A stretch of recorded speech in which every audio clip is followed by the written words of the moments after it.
Hi, I'm Mia Quinn, and you're listening to Sustainably Speaking. In this episode, we take a special trip to beautiful St. Croix. We'll talk to Dr. Rennisha Wickham of Dow and Kyle Fleming of the Virgin Islands Energy Office. St. Croix is gorgeous and has the clearest water I've ever seen. But it's an island in the middle of the Caribbean Sea, and it has faced challenges with both telecommunication and energy efficiency. In this episode, we'll hear from Rennisha and Kyle about how they each play a role in bringing greater connectivity to this beautiful island, and how they're helping to reimagine St. Croix's future. Hi, Rennisha. Thank you so much for being with me today, and also for bringing me here. I'm so happy that you came, seriously. Okay, so let's just start with, this is amazing, where we are. Like, tell me about where we are and how we got here, and then we're going to talk about how you got here. Yeah. So we're in the Virgin Islands, the U.S. Virgin Islands, on St. Croix. We're in Christiansted Town. We came here to talk about sustainability, and we came here to talk about how some of the products and solutions that I develop at Dow and help to build infrastructures that keep us running, keep this place beautiful, and keep it a fun place to live, a place that I can live, even though I work for a company that's in Houston. So you were born here in St. Croix. Yes. And then... Don't ask me what year. Okay, fair. So you grew up here, and then you left, you went to college outside of St. Croix. Yes. And then you got your PhD. Somewhere along the path. So I did my my elementary and my junior high and my high school here on St. Croix. I went to the public schools here. And then I graduated actually as a valedictorian, from Central High School, go Caribs. And then I went to Virginia State University for undergrad, and that's an HBCU in Petersburg, Virginia. Oh. I studied chemistry there, and then I was like, well, what am I gonna do with this chemistry degree, you know? And then I decided, you gotta go to grad school. So I went to the University of Maryland, College Park for grad school, and I studied chemistry there. And then I did some like catalyst synthesis, polymerizations, functional polymers, all the words that you string together and sound really fancy. Wow. And so then you were like, I love it so much, I'm gonna get my doctorate in chemistry. Yeah. Did that, and then what did you want to do, and then how did that lead you to your next step? Yeah, so I got my PhD in chemistry, and because I didn't know any doctors, like when I knew like medical doctors, but not any PhDs when I grew up. So I was like, oh, this seems like it's gonna be cool. Let's do that and make sure that like nobody tells you gotta go back to school, because when you're done with this school thing, it's a wrap, it's over. Yeah. So I decided to get my PhD, and to that end. And because I wanted to do cool things in science and solve problems, because really, no matter what your PhD is in, what you're really certified in is solving problems. Solving problems. Right? I mean, at the end of the day. So that's really why I wanted to do that. And, it's worked out for me. So it led you to Dow. Yes. Where you work now still.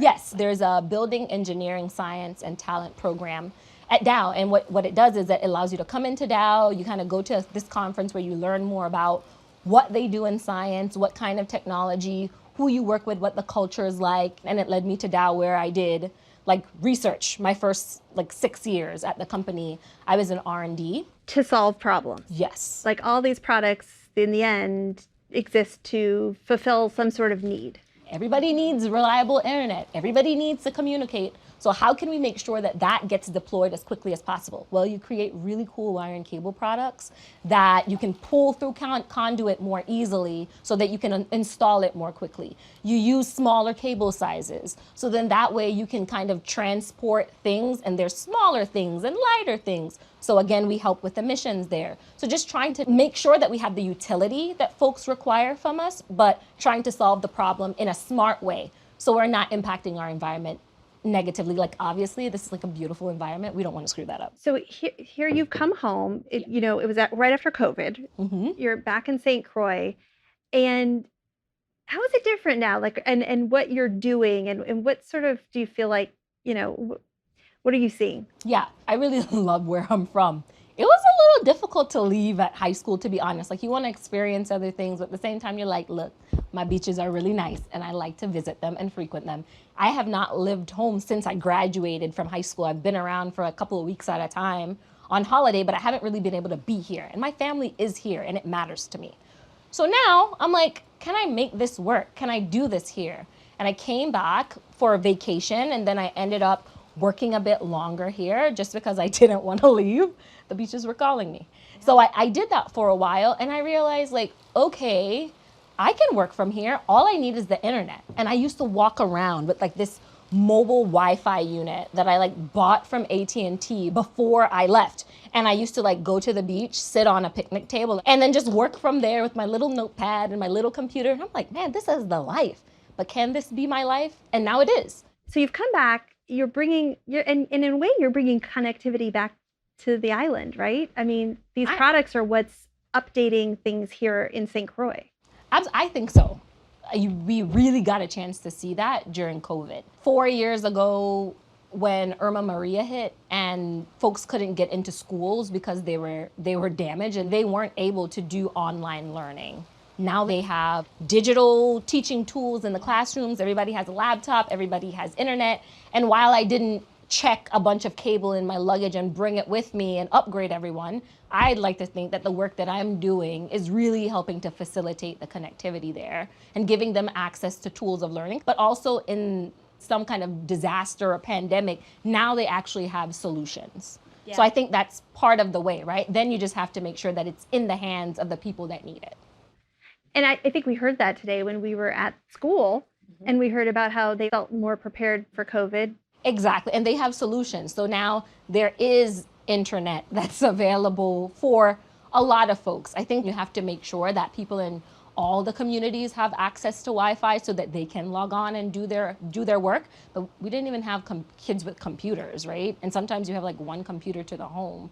So I think that there were those types of challenges that were solved, and step by step, we're making a lot of progress to make sure that, kids can get connected and they can learn. And not just school, it's about making sure that we can access the kind of care that we need, whether it be in the continental US or from other islands. Physical care and also mental care, because we saw a lot of our mental health solutions go virtual.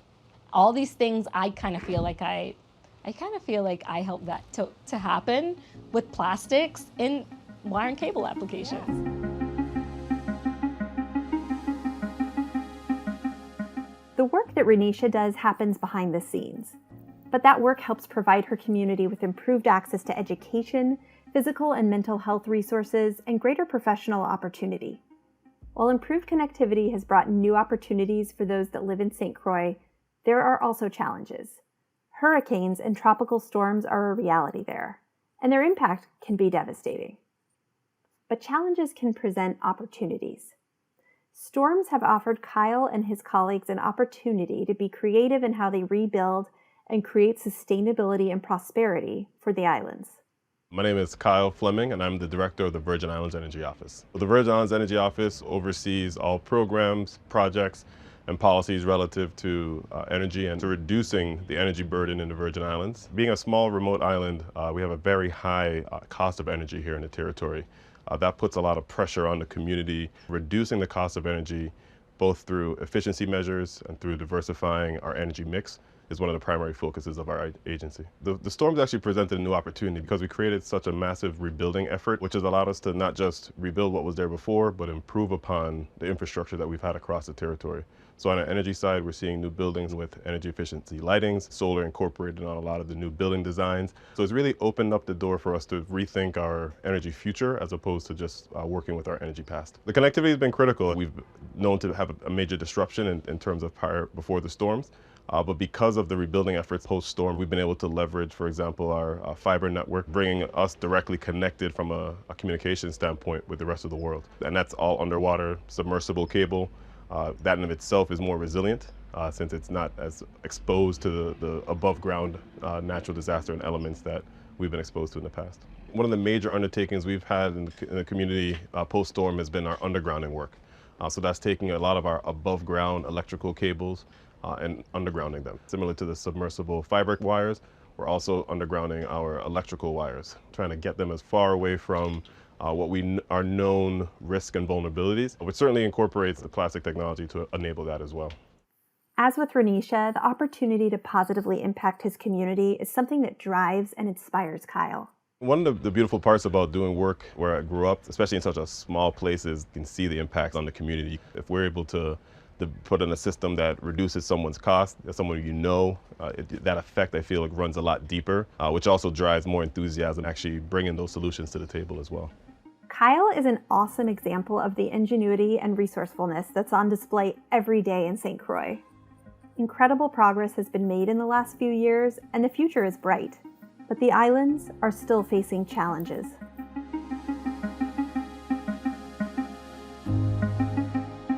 When things have been in the ground as long as they've been in the ground, and advancements in technology have evolved in the way that it has, like, it's important that we change with those things and that we update all the infrastructure. That takes a lot of investment, that takes a lot of time, but I think that that's something that's absolutely necessary. And then maybe even beyond that are like renewables and other types of energies that make sense for this environment, where we have an abundance of sunshine, an abundance of water, trying to utilize different types of renewable energies to drive our need for electrification in general, right? I think that's gonna be the future.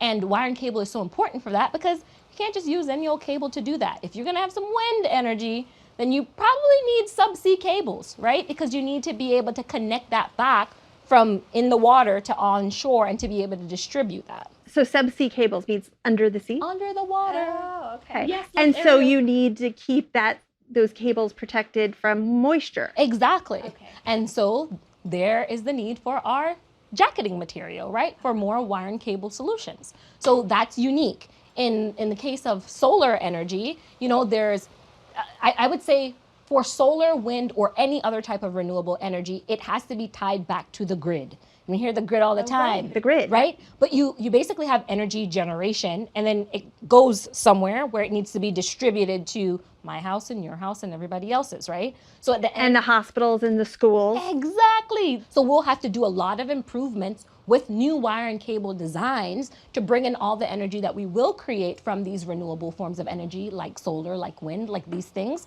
and bring them into different distribution centers and build that out. So we have to really take a strategic look at that and figure out, you know, what types of cables we need, how we want to set this up. Because at the end of the day, power isn't as valuable if it's not reliable, right? We need it all the time. We don't need it sometimes. And that's why we need to do some improvements in wire and cable to be able to facilitate that. We've done so much, but we still have a lot to do. So talk to me about innovation. Innovation is key. I think we have a lot of smart people that are going to solve the problems that we're understanding day by day through talking to customers, through listening to customers, listening to people in our communities and our environment. When you're not innovating with the right people at the table, don't give you the right solutions. Being in the Virgin Islands, we have unique needs here. The same thing that works for us may not work for others, right? So it's important to have people at the table that represent the people in my community. So while people might not think about like having inclusive and diverse cultures, like, oh, it's like, what does that have to do with sustainability? Yeah. But at the end of the day, I think it's critical to sustainability, because at the end of the day, we have to be developing the right solutions for people. And we got to know something about these people, their cultures, who they are, what the gaps are, what their needs are, in order to innovate. So I think that one thing that I'm super passionate about, and I kind of think about it under the sustainability umbrella, is inclusion and diversity, right? I think it's important that my voice be heard, my community's voice be heard, and other people in their community's voice be heard, because we enable connectivity with our wire and cable solutions. Try to understand the problems that we need to solve. Right. Listen, so that we can innovate. I think that's a big piece of it. And how do you see it happening? Is it speeding up now? Like, what do we need to do, and what can we do, average listener, Yeah. to help there? I like that. Thank you so much. So I think that there is more that we can do there. I think we're getting better. A lot has happened in this country over the last couple of years that have really put a laser focus on the importance of diversity, the importance of engaging with each other, the importance of allyship. I think it's important. So I think yourself and all of the listeners can certainly try to be great allies. And what does that mean? It means that you listen to people. It means that you reach out to people who may look different than you, who may speak different than you, who may maybe that look the same as you, but just have a totally different perspective. Like really challenge your understanding of people and challenge sometimes your mindset around who people are and what they believe in. Because if you do that, most of the times you're surprised. You're like, that, I did not expect that. They did not expect me to say that I'm Dr. Wickham, the chemist with solutions in wire and cable, but that's who I am, right? And I've had a lot of people that were allies to me, that were mentors to me, that allowed me to grow so that I could sit at the table and I could solve difficult problems and I could innovate. So be an ally, and do the best that you can to listen to other people, learn more about them. If you think like, I think that person might suck a little, go talk to them, because I'm sure you're wrong and you'll find something that's awesome about them. I think that's something that's very personal to each one of us. So no matter where you are, how old you are, what you're doing, what your background is, you can be an ally, you can listen to somebody, and that matters so much. Thank you so much for having me here. Thank you for joining me.